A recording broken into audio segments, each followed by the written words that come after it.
নমস্কার, খবরের শুরুতেই চোখ রাখবো আজকের সংবাদ শিরোনামে। ভিন্ন রাজ্যে বাঙালি শ্রমিকদের ওপরে অত্যাচার, প্রতিবাদে রাস্তায় জাতীয় বাংলা পরিষদ। এদিকে ভক্তদের শরীরে বিদ্ধ লোহার শিক, শতবর্ষ পেরিয়ে আজও পালিত হলো ধর্মরাজ গাজন। এদিকে কর্নেশ কুরেশিকে জঙ্গিদের বোন তমাক বিজেপির নেতা, এফআইআর নির্দেশ দিয়েছেন আদালত। পাক সেনারা হাতে তুললেন তুরস্কের ড্রোন, ইস্তানবুলের সঙ্গে চুক্তি বাতিল করল জেএনইউ। অনুদানে অনুমোদন মন্ত্রিসভার, প্রতি মাসে কত পাবেন চাকরিহারা গ্রুপ সি গ্রুপ ডি কর্মীরা? ভিডিওটি ভালো লেগে থাকলে এইরকম আরও নতুন খবরের তথ্য জানতে চ্যানেলটিকে সাবস্ক্রাইব করুন এবং বেল আইকনটি ক্লিক করুন। ধন্যবাদ। বিস্তারিত জানতে চোখ রাখবো আজকের প্রথম খবরের দিকে। ভিন্ন রাজ্যে বাঙালিদের উপরে অত্যাচারের বিরুদ্ধে কালীঘাটের মুখ্যমন্ত্রী মমতা বন্দ্যোপাধ্যায়ের বাড়ি পর্যন্ত অভিযান। এদিকে উড়িষ্যা, গুজরাট, মহারাষ্ট্র, হরিয়ানা সহ বাইরের বিভিন্ন রাজ্যে কর্মসূত্রে যাওয়া বাঙালি শ্রমিকদের ওপরে অত্যাচারের অভিযোগ এই প্রতিবাদ কর্মসূচি। জাতীয় বাংলা পরিষদের নেতৃত্বে বুধবার রাসবিহারের মোড় থেকে কালীঘাট পর্যন্ত মিছিল করা হয়, কিন্তু নিরাপত্তার কারণে কলকাতা পুলিশের তরফে মুখ্যমন্ত্রীর বাড়ি পর্যন্ত মিছিল এগোতে দেওয়া হয়নি। তার অনেক আগে আটকে দেওয়া হয়েছে মিছিলটি। তবে জাতীয় বাংলা পরিষদের নেতৃত্ব পুলিশ আধিকারিকের কাছে 7 দফা দাবিপত্র জমা দেওয়া হয়।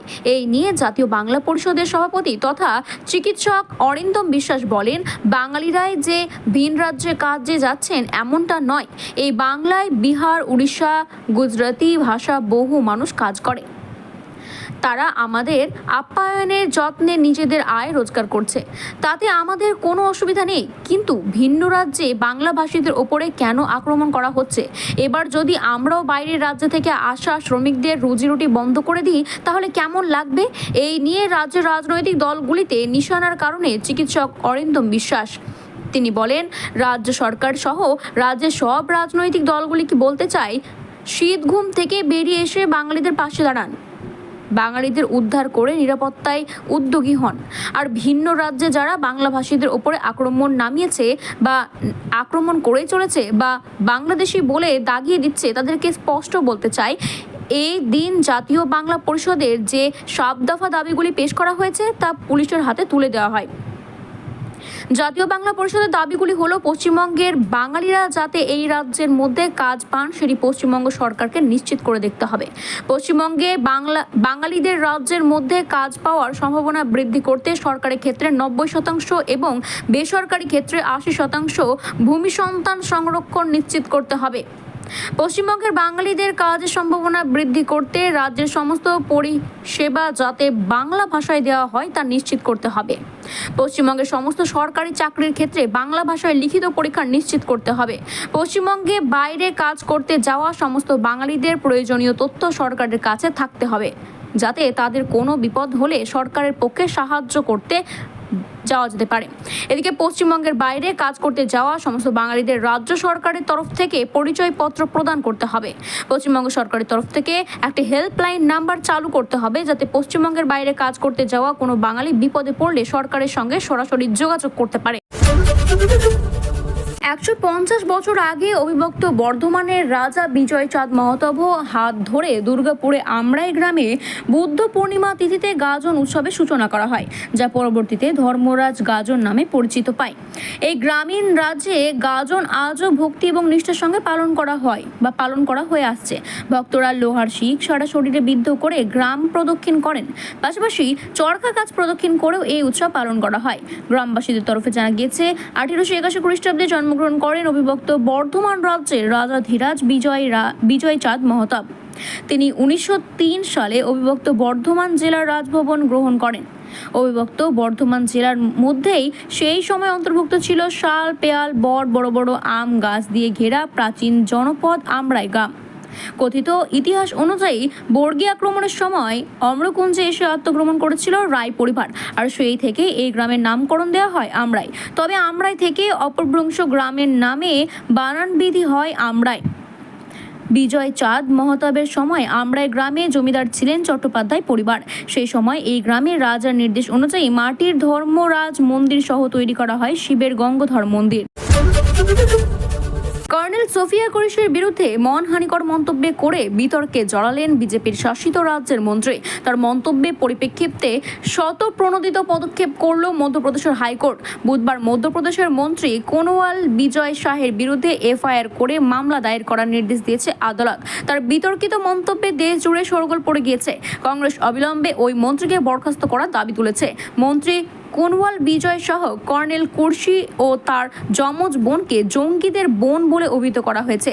তার এই মন্তব্যে শতপ্রণোদিত পদক্ষেপ করে মধ্যপ্রদেশ হাইকোর্ট বিচারপতি অতুল শ্রীধরন এবং বিচারপতি অনুরাধা শুক্লার ডিভিশন বেঞ্চে এই দিন পুলিশকে মন্ত্রীর বিরুদ্ধে এফআইআর দায়ের করার নির্দেশ দেওয়া হয়। বুধবার সন্ধ্যে 6টার মধ্যে বিজেপির নেতা কোনওয়াল বিজয় শাহের বিরুদ্ধে এফআইআর দায়ের করতে হবে বলে নির্দেশ দেয় আদালত।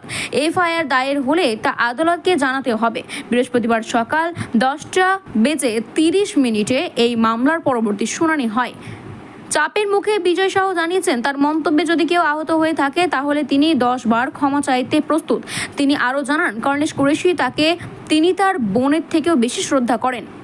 তার ঘটনার প্রসঙ্গে রাজ্যের মধ্যপ্রদেশের কংগ্রেসের সভাপতি জিতু পাটোয়ারি বলেন, আমরা মন্ত্রী কোনওয়াল বিজয় শাহের বিরুদ্ধে এফআইআর দায়ের করেছি।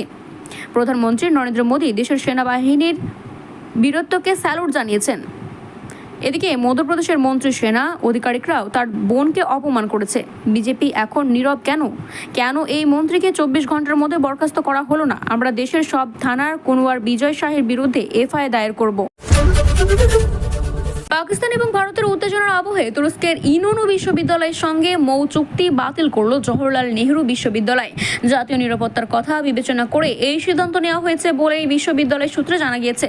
পাকিস্তান ভারতের বিরুদ্ধে সংঘাতে তুরস্ক এবং চীনের তৈরি ড্রোন দিয়ে হামলা চালিয়েছে, যদিও তাদের সেই প্রচেষ্টা ব্যর্থ করে দিয়েছে ভারতের এয়ার ডিফেন্স সিস্টেম এবং সেনাবাহিনী। পাকিস্তানে ছোড়া সশস্ত্র ড্রোন ইউএভির বেশি কিছু অংশ পাওয়া গিয়েছে। সেগুলি পরীক্ষা করে ভারত জানাতে পেরেছে ওই ড্রোনগুলি পাকিস্তানকে সরবরাহ করেছে তুরস্ক। তুরস্কের এই ভারত বিরোধী অবস্থানের জন্য মধ্যপ্রাচ্যের দেশটিকে বয়কট করে ডাক দিয়েছে পর্যটন থেকে শুরু করে বিভিন্ন ক্ষেত্রে ব্যবসায়ী সংগঠনরা। এবার কার্যত এই পথে হাঁটল জেএনইউ এর এক শীর্ষকর্তা সংসদের পিটিআইকে বলেন, আমরা তুরস্কের ইনোনু বিশ্ববিদ্যালয়ের সঙ্গে করা মৌ চুক্তি বাতিল করে দিয়েছি।